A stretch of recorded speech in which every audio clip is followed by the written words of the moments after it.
የኢትዮጵያና የኤርትራ ውዝግብ አሁንም መቋጫ ሳያገኝ ባለበት ቀጥሏል። የልዩነቱ ምንጭ ከጥርጣሬዎች በሁለቱ መንግስታት በኩል በግልጽ ሲነገር አይታይም።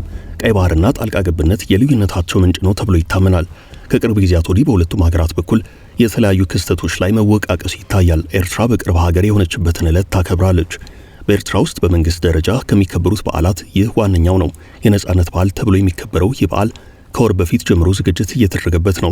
በዚህ ዕለት ኤርትራ በየዓመቱ ወታደራዊ ትርኢት ታሳያለች። ኢሳያስ አፈወርቂም ንግግር ያሰማሉ። ኤርትራ ዘንድሮ ይህን በዓል የምታከብረው ከኢትዮጵያ ጋር ውጥረት ውስጥ ሆና ነው።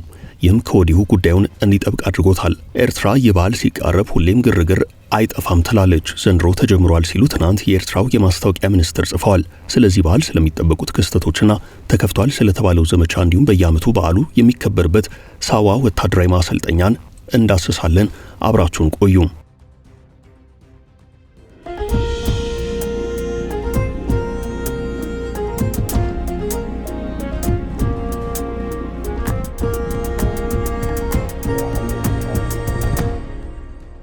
ኤርትራ ስትገነጠልና ከተገነጠለች በኋላ የነበረውን ድባብ አስቀድመን እናስታውስ።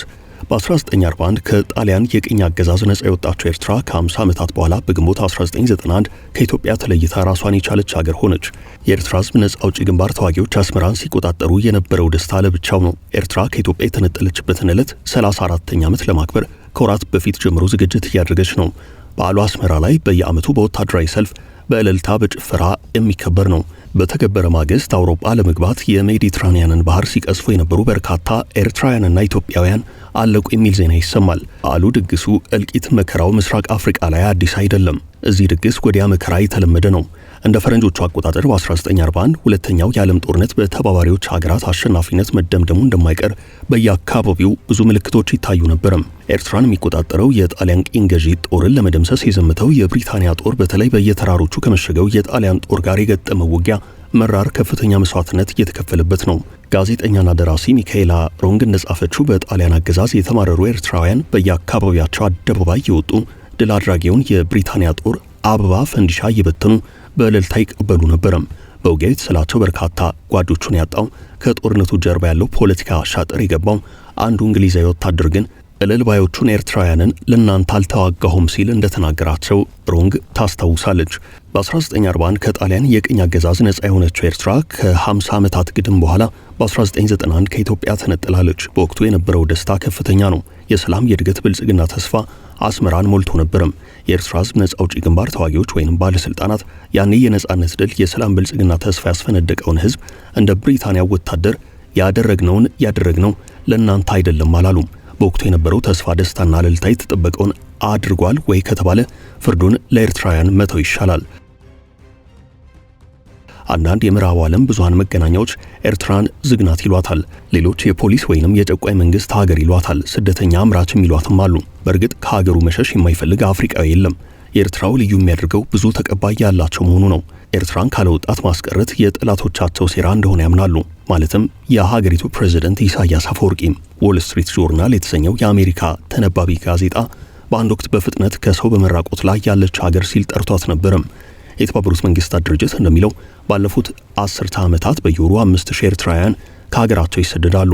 የኤርትራ መንግስት ግን ከውጭም ከውስጥም የሚሰነዘርበትን ወቀሳ አይቀበልም። ፕሬዝዳንት ኢሳያስ አፈወርቂን ጨምሮ ሌሎች ባለስልጣናት መንግስታቸው የሚወቀሰው ለምዕራባውያኑ ባለማጎብደዱ እንደሆነ ይናገራሉ።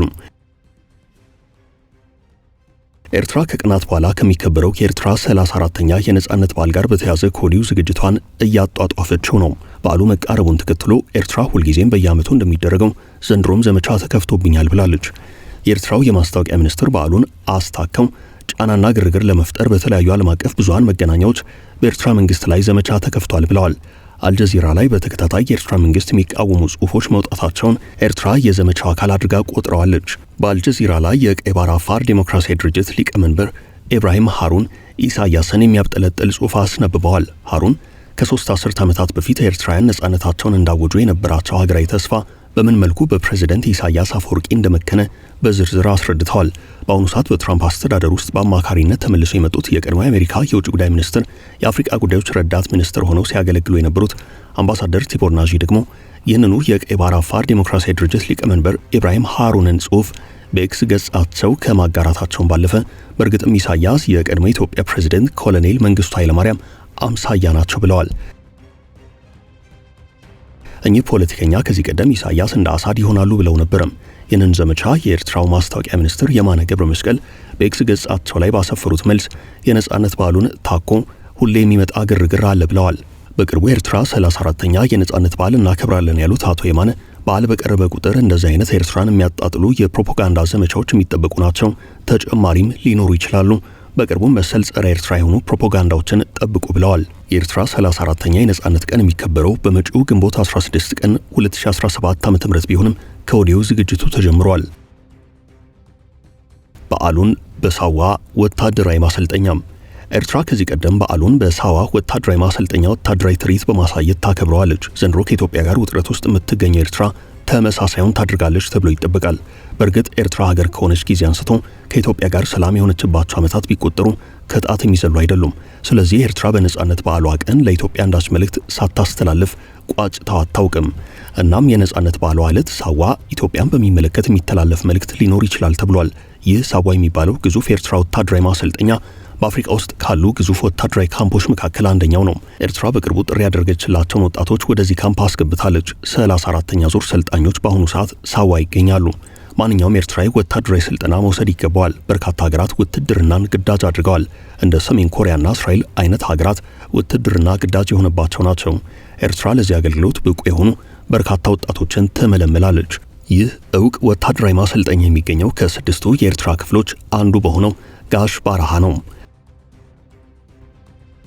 ጋሽ ባርሃ በሀገሪቱ በደቡብ ምዕራብ ክፍል የሚገኝ ሲሆን በሰሜን በኩል አንሴባ፣ በምስራቅ የሀገሪቱ ክፍል ማዕከላዊና በምዕራብ ደግሞ ከሱዳን ጋር ይዋሰናል። ሳዋ ወታደራዊ ማሰልጠኛ ማዕከል የሀገሪቱ የመከላከያ ሰራዊት ምልምሎችና ብሔራዊ ወታደራዊ ስልጠና የሚሰጥበት አካዳሚ ሲሆን በተጨማሪ በኤርትራ ውስጥ የሁለተኛ ደረጃ ተማሪዎች፣ የ12ኛ ክፍል ትምህርታቸውን ያጠናቀቁ ተማሪዎች በተቋም ውስጥ ተሳትፈው ስልጠና የሚወስዱበት ነው።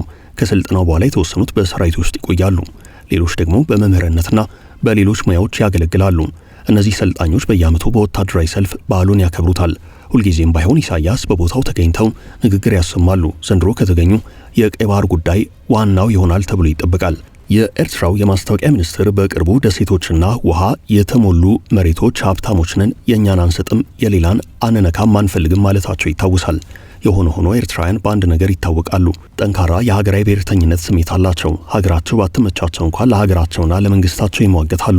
በእርግጥ የሚቃወሙትም በዚያኑ ልክ አሉ። የትጥቅ ትግል ጭምር የጀመሩ ለዚያም የተዘጋጁ ቡድኖች መኖራቸው ይታወቃል። ኤርትራን ስደት ስጋት ላይ እንደ ጣላት የሚነገር ነው።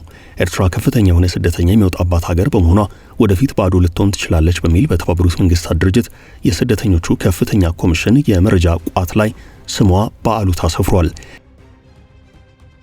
ኤርትራውያን በብዛት በኢትዮጵያና በሱዳን በግብጽ በኩል ወደ መላው ዓለም ይሻገራሉ። በተለይ ወደ አውሮፓና ወደ ሰሜን አሜሪካም ብዙውን ጊዜ በመናኛ ጀልባ ባህር አቋርጠው ሰው ሀገር ለመግባት በሚያደርጉት ጥረት በውሃ ተበልተው የሚቀሩት ኢትዮጵያውያንና ኤርትራውያን ናቸው። ኤርትራውያን ከሀገር እንዲሸሹ የሚያደርጋቸው ብዙ ምክንያት ቢሆንም ዋነኛው ግን የሳዋ ወታደራዊ ማሰልጠኛ እንዲሁም በሀገሪቱ ያለው ለወጣቶች ያልተመቸ ሁናቴ ነው። ኤርትራ ውስጥ የሚሰጠው ብሔራዊ ውትድርና አገልግሎት ገደብ ያለው ነው ቢባልም ብዙ ጊዜ ተግባራዊ አይሆንም። ከ3 እስከ 7 ዓመታት ይዘልቃል ቢባልም አንዳንዴ እድሜ ልክ በግዳጅ ውትድርና ላይ እንዲቆዩ የሚገደዱ አሉ። ወታደራዊ ስልጠናውን ሽሽት፣ ከምንም በላይ ደግሞ የተሻለ ኑሮ ፍለጋ በርካታ ኤርትራውያን ሀገራቸውን ጥለው ይሰደዳሉ። የሆነ ሆኖ ኤርትራ የነጻነት በዓሏን ለማክበር ከወዲሁ ደፋ ቀና እያለች ነው። የዘንድሮውን በዓሏን ለየት የሚያደርገው ከኢትዮጵያ ጋር ጠንከር ያለ ውጥረት ውስጥ ሆና የምታከብረው መሆኑ ነው። አበቃን። መልካም ጊዜ ተመኘን።